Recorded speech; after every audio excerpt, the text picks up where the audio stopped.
খুলাবেন না। আমি মুখ খুললে কিন্তু উপদেষ্টাদের তলা থাকবে না। সেখানে তারা যেভাবে করে আমাকে শারীরিক মানসিকভাবে লাঞ্ছিত করেছে, আমি আজ পর্যন্ত কোনো মিডিয়াতে বলিনি।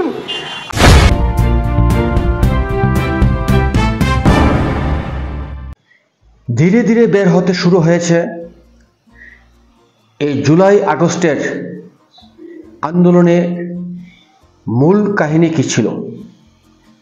আসলে বৈষম্য কিংবা কোটা আন্দোলন এটি কোনোটাই ছিল না, সবগুলো ছিল লোক দেখানো।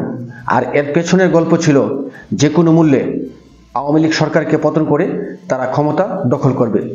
সেই লক্ষ্যেই কিন্তু এই জুলাই আগস্টে প্রতিনিয়ত যে মানুষগুলো হত্যা করেছে, যে মানুষগুলো মারা গিয়েছিল, সেই মানুষগুলো হত্যা কিভাবে হয়েছে সেগুলো কিন্তু খুলুস আস্তে আস্তে বের হয়ে আসছে।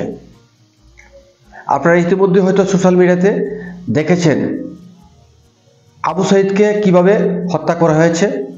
আবু সাইদের হত্যার ঘটনাটি ধামাচাপা দেওয়ার জন্য 6 বার ফরেনসিক রিপোর্ট চেঞ্জ করতে হয়েছিল সেই ডাক্তারকে। সেই ডাক্তার কিন্তু এখন শেষ পর্যন্ত সত্য বলতে বাধ্য হয়েছেন। তিনি কিন্তু শেষ পর্যন্ত এখন সত্য ঘটনা বলেছেন। ফলে এখান থেকেই প্রমাণ হয় গোটা বাংলাদেশ এখন যারা নিয়ন্ত্রণ নিয়েছে তারা জঙ্গি গোষ্ঠী, যারা বাংলাদেশ বিরোধী ছিল তাদের দখলে এখন বাংলাদেশ। প্রিয় দর্শক, আপনারা সেই ডাক্তারের বক্তব্যটি শোনার জন্য আহ্বান করছি। আমাকে ঢাকা থেকে হুমকি দেওয়া হয়েছে যে তুমি মানে সরকারি চাকরি করে কিভাবে সরকারের বিপক্ষে বক্তব্য দিতে পারো রিপোর্ট দেওয়ার আগে।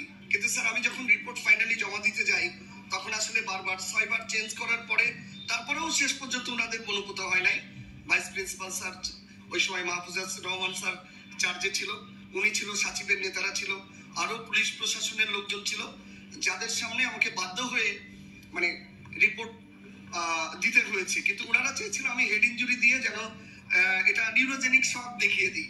যারা এখানে আমার যারা ডাক্তার ভাই আছে তারা বুঝতে পারতেছেন, কিন্তু আমি আসলে ওই দিকে যাই নাই। দেখেন যে আমার রিপোর্টে উল্লেখ আছে যে the death was due to above mentioned injuries which was antemortem and homicidal. Homicidal দেখবেন যে ব্রড হেডিং এ দেওয়া আছে, এটা লেখা আছে। এবং আরেকটা ব্যাপার, সবাই ভাবতেছে হেড ইনজুরি। আমি কিন্তু হেড ইনজুরি হলে সাধারণত আমরা ব্রেনে রক্তক্ষরণ থাকে, ইন্ট্রাক্রেনিয়াল হেমোরেজ থাকে, ব্রেন মানে আপনার স্কাল বোন ফ্র্যাকচার থাকে। সাইদের ক্ষেত্রে কিন্তু এগুলো কোনোটাই ছিল না। আমি আসলে প্রচন্ড চাপে ছিলাম। এর আগেও আমি যমুনা টিভি, সব টিভিতে সাক্ষাৎকারে বলেছি ওই সময়টা কেমন গেছে।